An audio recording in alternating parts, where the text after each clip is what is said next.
Hi guys, Olive here today to tell you what classic books I plan on reading in 2022. I've been making these lists of classic books for myself for years now, and normally they serve as really good motivators for me to continue picking up classics the entire year long. This year has been a little bit of an exception. I got very distracted by new releases since I'm also a freelance book reviewer in addition to being a booktuber, but I really miss reading the classics. I'm ready to refocus on them in 2022, so let me tell you about the 12 books that I plan on prioritizing next year. The first classic I plan on reading in 2022 is O Pioneers by Willa Cather. In this book, we follow a young woman named Alexandra who is forced at a very young age to take over her family's Nebraska farm so as not to betray her father's dying wish.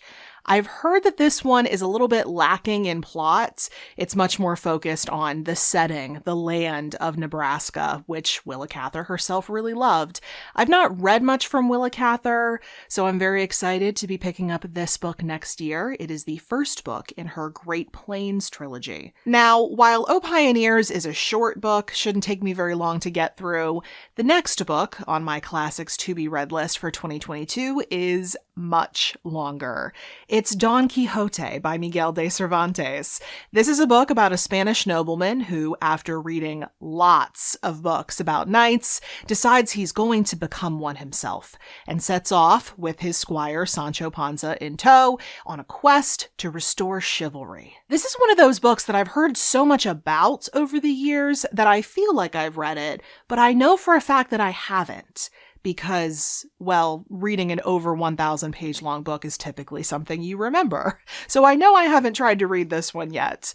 I'm really excited to read this one. I don't want to just have it under my belt. That'll be nice. But I'm actually really interested to see how I'm going to like this one. I've heard amazing things about it. The only thing I'm stuck on right now is which translation to go with. If you have any recommendations, please let me know. After I pick one, then I will buy my own copy. And then, as part of my ongoing quest to read all of Edith Wharton's novels, next year I will be picking up The Reef.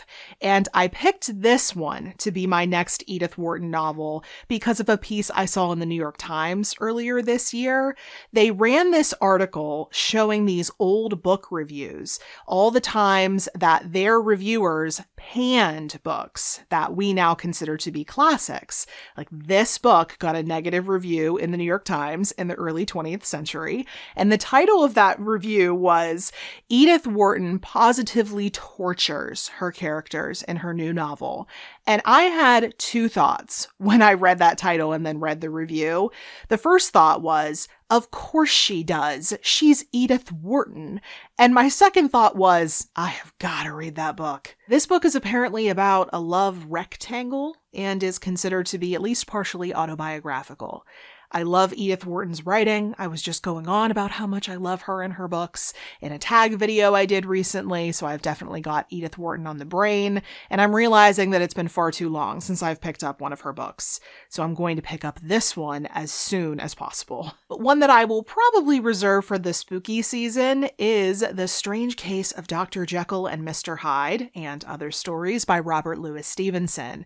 The titular story in this collection is the iconic horror tale of a scientist who allows the darker side of himself to come out, but this alter ego begins to take over and becomes more dangerous by the day. I think I may have read Jekyll and Hyde in high school, but I can't remember. It's been a long time. Maybe it'll all come back to me when I end up reading this, but I know for a fact I've not read any of the others in this collection. Not sure if I'll like them, but I guess we'll find out in October. And then a newer acquisition of mine that I can't wait to read, I knew I had to put it on this list, is Mrs. Dalloway by Virginia Woolf. This is the brand new annotated edition that just came out this year. It is so gorgeous. I am just in love with this. This book is a portrait of a day in the life of all of the main characters in this novel, but the centralmost character is Mrs. Dalloway, who is finishing up planning a party when we meet her.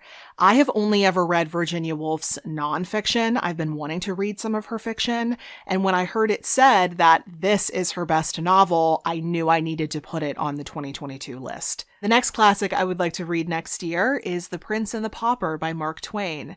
This is the famous historical tale of two young men who happen to look a lot alike. One is a prince, the other is a poor son of an abusive father. They decide they're going to trade places in order to see what life is like in the other person's shoes. This is yet another classic that I feel like I know so much about that it feels like I've read it, but I'm pretty sure I haven't. But come the end of next year, that won't be true anymore. And then the next George Eliot novel that I will be picking up as I continue to work my way through her bibliography is Romola. This is another extremely long one, but I kind of expected that when I decided to put George Eliot onto this classics TBR list.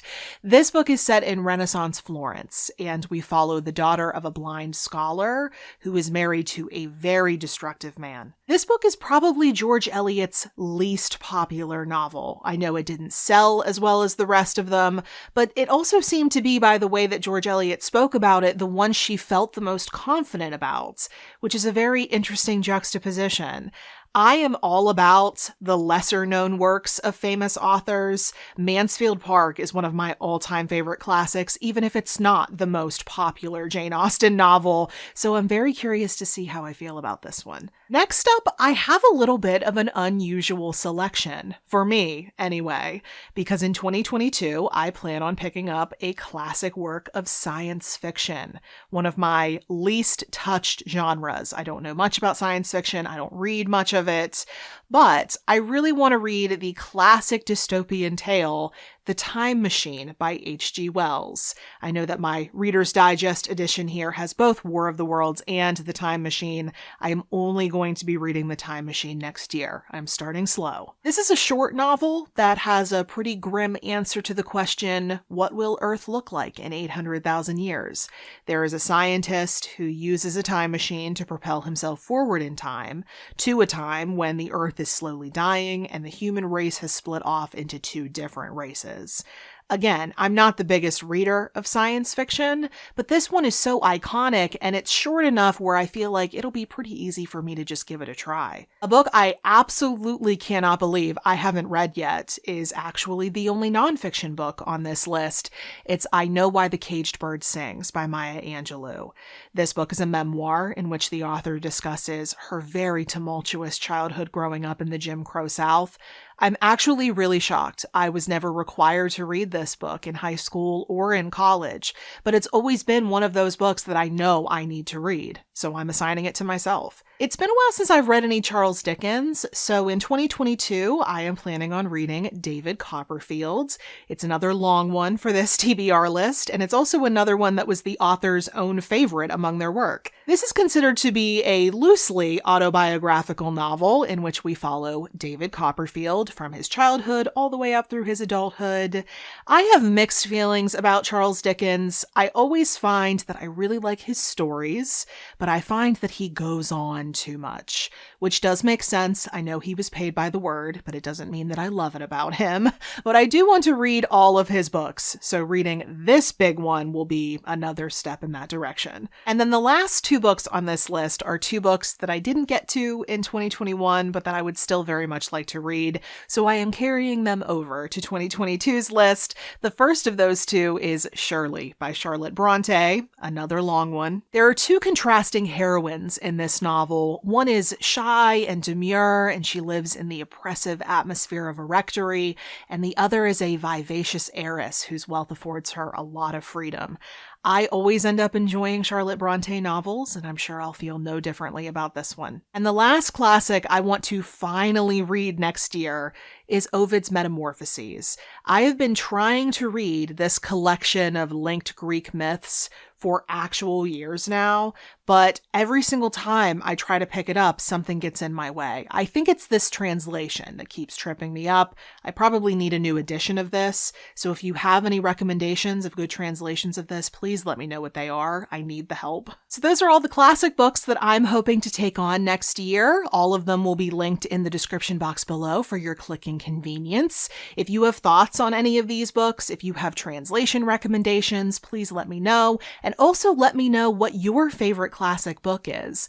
I am always happy to add to my ongoing list of classic books I would like to read over the course of my lifetime. I liked the well-loved ones, but I also like the hidden gems. So let me know any or all of that down in the comment section below. And if you would like to keep up with what I'm reading and writing about right now, you can find me on a variety of places around the internet, including Goodreads and Instagram, where I'm the most active.